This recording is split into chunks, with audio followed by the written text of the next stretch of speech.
بسم اللہ، الحمد للہ، الصلاۃ والسلام علی نبی محمد صلی اللہ علیہ وآلہ وسلم۔ رب اشرح لی صدری ویسر لی امری واحلل عقدۃ من لسانی یفقہوا قولی۔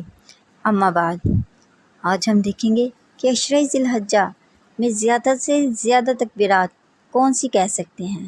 مسند احمد میں روایت ہے، آپ صلی اللہ علیہ وآلہ وسلم فرماتے ہیں، ان 10 دنوں کے مقابلے میں دوسرے کوئی ایام ایسے نہیں جن میں نیک اعمال اللہ کے ہاں زیادہ درجے والے ہوں، لہٰذا ان دنوں میں اللہ کی وحدانیت بیان کرو، اللہ کی بڑائی بیان کرو اور اللہ کی حمد بیان کرو۔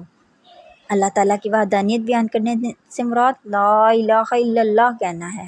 اسی طرح اللہ کی تکبیر بیان کرنے سے مراد اللہ اکبر کہنا ہے اور دیگر تکبیرات جو اللہ کی تکبیر بیان کرتی ہوں، اور اسی طرح اللہ کی حمد بیان کرنے سے مراد اللہ کی تعریف بیان کرنا ہے اور اس کی پاکی بیان کرنا ہے۔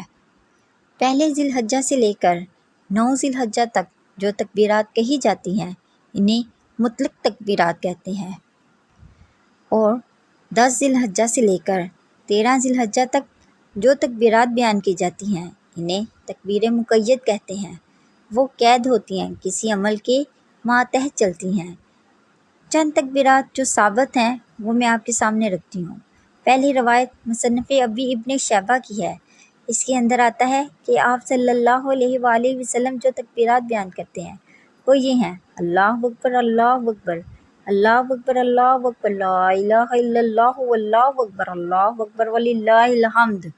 اور دوسرا جو آپ پڑھ سکتے ہیں: اللہ اکبر، اللہ اکبر، اللہ اکبر کبیرہ۔